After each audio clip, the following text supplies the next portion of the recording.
오늘 이 시간 함께 은혜 받으실 하나님의 말씀은 열왕기상 1장 1절에서 10절까지의 말씀입니다.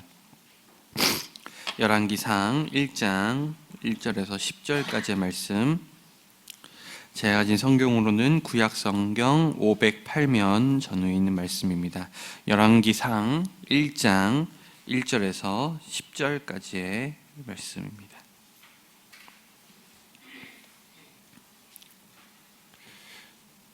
우리 다 찾으신 줄을 믿고 다 같이 한 목소리로 합독하시겠습니다. 다윗 왕이 나이가 많아 늙으니 이불을 덮어도 따뜻하지 아니한지라. 그의 시종들이 왕께 아뢰되 우리 주 왕을 위하여 젊은 처녀 하나를 구하여 그로 왕을 받들어 모시게 하고 왕의 품에 누워 우리 주 왕으로 따뜻하게 하시리이다 하고, 이스라엘 사방 영토 내에 아리따운 처녀를 구하던 중 수넴 여자 아비삭을 얻어 왕께 데려왔으니 이 처녀는 심히 아름다워 그가 왕을 받들어 시중 들었으나 왕이 잠자리는 같이 하지 아니하였더라. 그때 학깃의 아들 아도니아가 스스로 높여서 이르기를 내가 왕이 되리라 하고 자기를 위하여 병거와 기병과 호위병 50명을 준비하니, 그는 압살롬 다음에 태어난 자요 용모가 심히 준수한 자라. 그의 아버지가 내가 어찌하여 그리하였느냐고 하는 말로 한 번도 그를 섭섭하게 한 일이 없었더라. 아도니아가 수르야의 아들 요압과 제사장 아비아달과 모이하니 그들이 따르고 도우나, 제사장 사독과 여호야다의 아들 분하야와 선지자 나단과 시므이와 레이와 다윗의 용사들은 아도니아와 같이 하지 아니하였더라. 아도니아가 에르누겔 근방 소엘렙 바위 곁에서 양과 소와 살찐 송아지를 잡고 왕자 곧 자기의 모든 동생과 왕의 신하된 유다 모든 사람을 다 청하였으나 선지자 나단과 분야의 용사들과 자기 동생 솔로몬은 청하지 아니하였더라. 아멘. 오늘 함께 읽은 본문 말씀을 중심으로 하나님의 뜻을 구하는 삶이란 제목으로 함께 은혜를 나눠보려고 합니다. 열왕기서는 이스라엘 왕국의 역사를 기록한 역사서입니다. 하지만 열왕기서를 기록한 이 역사 관점은 세속의 역사 관점과는 조금 다릅니다. 세속에서는 한 나라의 번성과 번영을 그 나라의 지도자와 또 그 지도자가 했던 일에 주목하죠. 하지만 이 성경에서, 특히 열왕기서에서는 이스라엘의 번영과 안녕은 왕과 백성이 하나님의 언약에 충실했는지의 여부에 달려 있음을 끝까지 보여주고 있습니다. 열왕기의 시작인 본문을 통해 우리의 신앙은 어느 편에 서고 또 무엇을 바라보아야 되는지 함께 살펴보겠습니다. 오늘 본문의 시작은 이스라엘의 다윗 왕이 70세의 나이에 심히 노쇠한 상태에 있었다는 그 점을 밝히면서 시작하고 있습니다. 이것은 주위의 신하들에게 커다란 걱정거리였죠. 왜냐하면 고대 이스라엘에서 왕은 하나님과 백성들의 관계를 이어주는 아주 중요한 존재로서 하나님께서 백성들에게 주시는 복과 번영을 전달하는 상징적인 존재로 여겨져 왔는데, 그러한 중요한 위치에 있는 왕이 연로하여서 국정을 더 이상 이끌어갈 수 없는 상태가 되었기 때문입니다. 다윗 왕의 신하들은 이미 몸에 온기가 줄어들어서 더 이상 국정을 운영할 수 없는 이 왕의 기력을 회복시키기 위해 이불까지 덮어주었지만 소용이 없었습니다. 그래서 젊고 아름다운 처녀였던 수넴 여인 아비삭을 데려다가 왕을 모시게 하고 왕의 품에 눕도록 했습니다. 우리의 생각으로는 사실 이해가 잘 되지 않죠. 기력이 없는 70노인에게 오히려 젊고 아름다운 그 여인을 모시게 한다는 것은 사실은 잘 이해가 되지 않습니다. 하지만 그들은 다윗 왕이 젊고 아름다운 처녀와의 그 육체적인 접촉을 통해 기력을 회복하고 나아가 정치적으로 계속 영향력을 행사하기를 기대했습니다.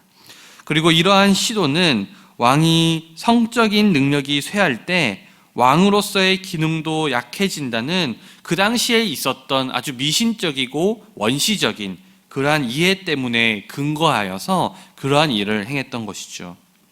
이러한 신하들의 조치를 겉으로 보기에는 다윗 왕의 건강을 염려한 이 신복들의 충정이 드러나는 듯한 행동입니다. 하지만 신하들의 이러한 조치에는 단순히 왕을 치료하고자 하는 목적만 있지 않았습니다.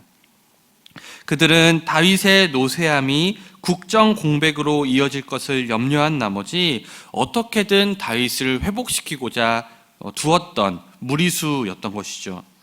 신복들의 생각은 이스라엘의 안위가 어떤 하나님으로부터 달려있는 것이 아니라 바로 다윗 왕으로부터 달려있다라고 생각했던 것이죠.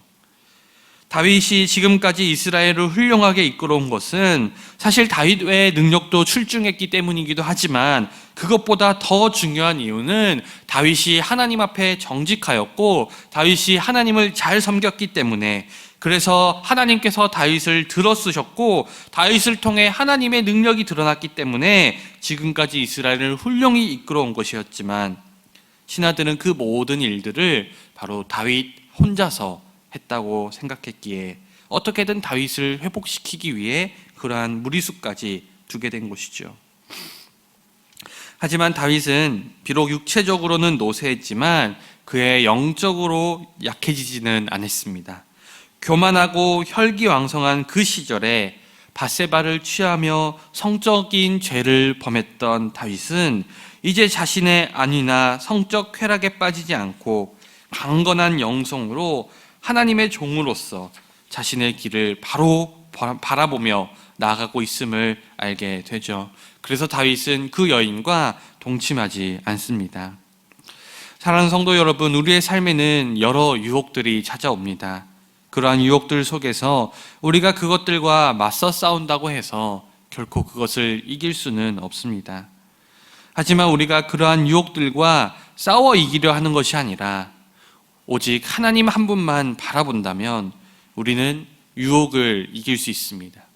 유혹과 싸우기 위해 그 유혹을 바라보면, 어떻게든 그 유혹에 더 집중하면 우리는 유혹에 패할 수밖에 없지만, 나에게 찾아오는 유혹에서 시선을 돌려 하나님만 바라본다면 우리는 이길 수 있다라는 것이죠.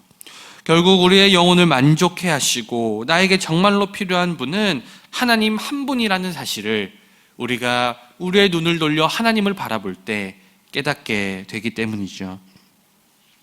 다윗을 왕으로 만드신 분은 하나님이셨습니다. 그리고 그것을 아는 다윗은 하나님과 동행하며 결코 타인의 약점을 자신의 기회로 삼지 않았습니다. 다윗이 젊었을 시절 사울 왕이 자신을 죽이려고 하였을 때 오히려 자신의 삶에 그러한 고난이 계속되어도 다윗은 끝까지 하나님과 동행하며 하나님의 때를 기다렸습니다. 심지어 사울을 죽일 수 있는 기회가 찾아왔음에도 불구하고 그는 자신의 힘으로 그것을 해결하려 하지 않고 오히려 하나님의 때를 기다렸습니다.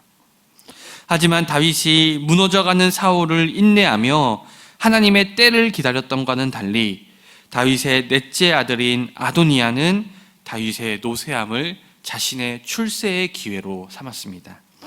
다윗이 통치하던 통일왕국 시대 초기에는 한 명의 왕이 죽고 난 뒤 왕위를 계승할 자가 어떤 자인지에 대한 기준이 명확하게 서 있지 않았습니다. 다시 말해 왕이 죽고 나면 왕의 장자가 왕위를 이어받는 것인지 아니면 왕이 선택한 자가 왕위를 이어받게 되는지에 대한 어떠한 규정들이 명시화되지 않았다라는 것이죠. 왜냐하면 이스라엘의 초대 왕이었던 사울이 죽고 전혀 다른 혈통이었던 다윗이 그 다음 왕이 되었기 때문입니다. 이 시점에서 아도니아를 추종하던 자들은 다윗 왕의 생존한 아들 중 장자로 간주되는 아도니아가 왕위를 계승하는 것이 당연하다라고 생각했던 것이죠.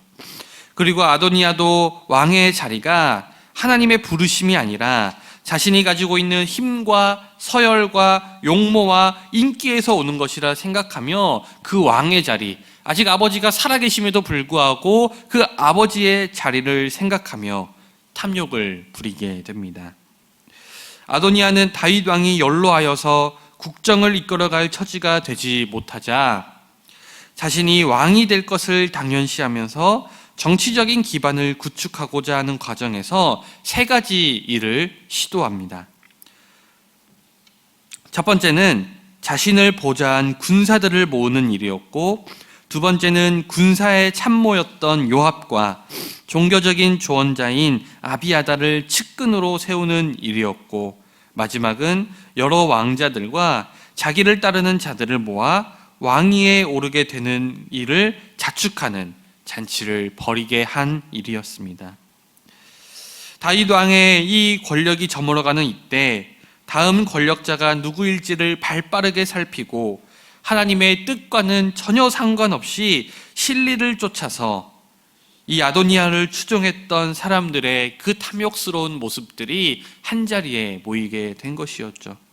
아도니아 역시 다윗 왕이 자신을 다음 왕위로 지정하지 않았음에도 불구하고 그는 사람들을 모았고 그 지정되지 않은 미확정적인 그 일을 미리 축하하며 축하연을 벌였습니다. 사랑하는 여러분, 교만하면 이렇게 되는 것이죠. 아직 모든 일이 진행되지도 않았는데 이미 자기가 그것을 다 얻은 것이냐 미리 축하하고 사람들을 모으고 그리고 자신의 일을 도모합니다. 하지만 이러한 사람들, 이 교만하고 자신의 뜻대로 모든 일을 행하려는 사람들과 전혀 다른 시각을 가진 사람들이 오늘 이스라엘에 있었습니다. 그들은 신정국가였던 이스라엘의 왕은 용모나 서열 같은 세속적인 전통이 아니라 오직 하나님의 택하심으로 정해진다는 그 믿음을 가진 사람들이었습니다. 그들은 모두 각자의 자리에서 충성하며 이 악의 세력과 짝하지 않고 자신의 믿음을 지키며 나아갑니다. 그러한 사람들은 제사장 사독과 여호야다의 아들 브냐야와 선지자 나단과 시므이와 레위와 다윗의 용사들이었다고 오늘 성경은 기록하고 있습니다. 이처럼 자신 스스로 왕이 되려는 아도니아 그룹과 하나님의 뜻을 따르고자 하는 이 그룹 사이에 벌어진 갈등과 대립이 오늘 말씀에 기록되고 있죠. 아도니아는 자신이 왕이 될 것을 미리 축하하며 벌인 잔치에 자기의 모든 동생과 왕의 신하된 모든 유대 사람들을 다 불러 모았지만 선지자 나단과 브냐야와 용사들과 그리고 자신의 동생 솔로몬, 그 솔로몬을 자리에 청하지 않았습니다. 이는 아도니아가 이미 왕국 내에서 진행되고 있었던 일, 즉 솔로몬을 왕으로 추대하려던 이 계획에 대해서 미리 눈치를 채고 있었다는 점을 의미하죠. 그리고 자신을 대적할 유일한 어떤 경쟁자를 솔로몬으로 알고 있었다는 것도 우리가 알 수가 있습니다. 그리고 아도니아와 그의 측근들의 왕위 계승의 노력은 우리가 내일 살펴볼 본문에 이어지는 다윗 왕의 유언에 의해서 결국엔 모든 것이 헛수고로 돌아가게 됨을 알게 됩니다. 하지만 오늘 본문 말씀 안에서만 보면 겉으로 보기에 대세는 아도니아입니다. 그러나 자신의 상황과 환경이 아니라 하나님의 뜻을 바라본 사람들은 하나님의 뜻을 묻고 그 뜻에 순종합니다. 오늘 말씀에서 만약 다윗이 영적으로 무너졌다면, 또 그의 동역자들이 하나님의 뜻이 아니라 세상에 보여지는 대세를 따라갔다면 신정국가였던 이스라엘 또한 저물 수밖에 없었을 것입니다. 그러나 하나님은 세상의 대세가 아니라 자신의 뜻대로 자신의 통치를 이루어 가십니다. 그러므로 신앙의 눈은 눈앞의 이익과 자신의 욕심을 바라보지 않습니다. 그리고 세상의 대세로 바라보지 않습니다. 오직 하나님의 뜻이 무엇인지 그것만 바라보며 살아가는 삶이죠. 사랑하는 여러분, 세상의 주인이신 하나님은 당신의 선하신 뜻대로 오늘도 이 세상을 이끌어가고 계십니다. 세상의 모든 일의 주권자는 오직 하나님 한 분이십니다. 아도니아는 이 사실을 인정하지 않았습니다. 자신의 모든 상황과 환경을 동원하면 하나님의 뜻을 거스르고 자신이 왕이 될 수 있을 거라 여겼습니다. 그러나 하나님의 뜻에 순응하지 않는 인간의 모든 계획은 결국에는 부질없는 일이라는 사실을 오늘 말씀을 통해 다시 한번 깨닫게 됩니다. 사랑하는 여러분, 부디 세상의 대세가 무엇이냐, 바로 내 뜻이 무엇이냐, 그러한 것으로 인생을 분별하며 살아가지 않기를 소망합니다. 오직 하나님의 말씀과 또 기도를 통해 받는 그 하나님의 뜻을 통하여 이 세상에서 원하시는 하나님의 뜻이 무엇인지를 분별하고 그 뜻대로 살아가기를 간절히 축원드립니다. 우리가 그 하나님의 뜻대로 살아갈 때 선하신 하나님께서는 결코 여러분들을 잘못된 길, 부족한 길, 악한 길로 인도하지 않으실 것입니다. 하나님의 뜻대로 살아가는 길이 가장 복된 길입니다. 처음 그 길을 들어설 때는 좀 부족해 보일 수 있죠. 연약해 보일 수 있습니다. 세상의 대세가 아닌 것처럼 이 길이 맞나 이런 생각이 들 수도 있습니다. 하지만 결국에는 하나님의 뜻대로 사는 길이 옳은 길임을 우리가 마음에 새기길 소망합니다. 그래야 해서 이 새벽에 하나님의 뜻을 묻고 기도하며 나아감으로 그렇게 하나님의 뜻대로 살아 주님께서 원하시는 삶을 살아내시는 저와 여러분 다 되시길 주님의 이름으로 간절히 축원드립니다. 기도하겠습니다. 사랑과 은혜가 충만하신 하나님 아버지, 오늘 자신 스스로 왕이 되려는 이 아도니아의 모습을 통해 아무리 세상의 대세가 기울어도 자신의 뜻이 확고하여도 결국에는 하나님의 뜻이 아니면 모든 것이 부질없음을 이 시간 다시 한번 깨닫게 됩니다. 주님, 우리가 하나님의 뜻을 분별하기 원합니다. 말씀을 통하여 또 기도를 통하여 늘 하나님의 뜻이 무엇인지를 묻고 깨달아 그 길을 선택하게 하시고, 때로는 아버지 세상의 대세가 아니어서, 때로는 손해보는 길 같아서, 때로는 연약한 길 같아서 선뜻 하나님의 뜻에 들어설 수 없는 이들에게 용기를 더하여 주셔서 결국에는 하나님의 뜻대로 모든 일이 이루어지며 하나님의 뜻대로 사는 삶이 우리 삶의 가장 복된 길임을 깨닫게 하셔서 늘 하나님과 동행하며 살아갈 수 있는 우리 모두가 되게 하여 주시옵소서. 주님, 이 새벽을 깨우고 간절한 기도 제목 가지고 나온 우리 사랑하는 성도님들 계십니다. 주님, 이 오고 가는 발걸음들 지켜주시고 또 아버지 간절한 기도 제목을 놓고 하나님께 기도할 때 주님 그 기도에 응답하여 주시며 주님께서 가장 선한 길로 우리의 발걸음을 인도하여 주시옵소서. 이 새벽에도 큰 은혜를 더해 주실 줄 믿사오며 살아계신 우리 주 예수 그리스도 이름으로 간절히 기도 드리옵나이다. 아멘.